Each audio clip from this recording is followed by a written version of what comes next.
6 ವರ್ಷಗಳ ಕಾಲ ಶಿವಕುಮಾರ್ ಅವರು ನಮ್ಮ ಪಕ್ಷದ ಅಧ್ಯಕ್ಷರಾಗಿದ್ದರು. ಈಗ ಮುಖ್ಯಮಂತ್ರಿ ಆಗಿದ್ದಾರೆ. ಅವರ ಪಕ್ಷದ ಅಧ್ಯಕ್ಷ ಸ್ಥಾನಕ್ಕೆ BK ಹರಿಪ್ರಸಾದ್ ಅವರು ನೇಮಕ ಆಗಿದ್ದಾರೆ. ಹರಿಪ್ರಸಾದ್ ಅವರು ನಾವು ಎಲ್ಲ ಕಾಲೇಜು ದಿನಗಳಿಂದಲೂ ಕೂಡ ಪಕ್ಷದಲ್ಲಿ ಕೆಲಸ ಮಾಡ್ತಾಯಿದ್ದೀವಿ. 73ರಲ್ಲಿ ನಾನು ಗೌರ್ಮೆಂಟ್ ಸೈನ್ಸ್ ಕಾಲೇಜ್ ಸೆಕ್ರೆಟರಿ ಆಗಿದ್ದಾಗ ಅವರು ಶೇಹಾದ್ರಿಪಂ ಕಾಲೇಜ್ ಅಧ್ಯಕ್ಷರಾಗಿದ್ದರು. ಇಬ್ಬರು NSAಯಲ್ಲಿದ್ವಿ.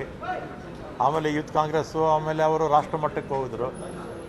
ಅಲ್ಲಿ ರಾಜ್ಯಸಭಾ ಸ್ಥಾನದ ಜೊತೆಗೆ ದೇಶದ ಯಾವ ಭಾಗದಲ್ಲಿ AICC ಕೆಲಸ ಕೊಡುತ್ತೋ ಅವರು ಪ್ರಧಾನ ಕಾರ್ಯದರ್ಶಿಯಾಗಿ ದೇಶದ ಬಹುತೇಕ ರಾಜ್ಯಗಳಲ್ಲಿ ಕೆಲಸ ಮಾಡಿದರು. ಇತ್ತೀಚೆಗೆ ವಿಧಾನ ಪರಿಷತ್ಗೂ ಬಂದು ವಿಪಕ್ಷದ ನಾಯಕರಾಗಿದ್ದರು. ಮತ್ತು ಈಗ ಅಧ್ಯಕ್ಷರಾಗಿ ನೇಮಕ ಆಗಿದ್ದಾರೆ. ಅವರು ನೇರ ನಡೆ ಮತ್ತು ನಿಷ್ಠುರವಾದಿ. ಪಕ್ಷದ ಸಂಘಟನೆಗೆ ಹೆಚ್ಚು ಒತ್ತು ಮೊದಲಿಂದಲೂ ಕೊಟ್ಕೊಂಡ್ಬರ್ತಾ ಇದ್ದಾರೆ, ಈಗಲೂ ಕೊಡ್ತಾರೆ, ಮುಂದಕ್ಕೂ ಕೊಡ್ತಾರೆ. ಅವರ ನಾಯಕತ್ವದಲ್ಲಿ ಪಕ್ಷ ಬಲವಾಗಿ ಬೆಳಿಬೇಕು, ಬೆಳೆಸ್ತಾರೆ ಅನ್ನೋ ವಿಶ್ವಾಸ ನನಗಂತೂ ಇದೆ.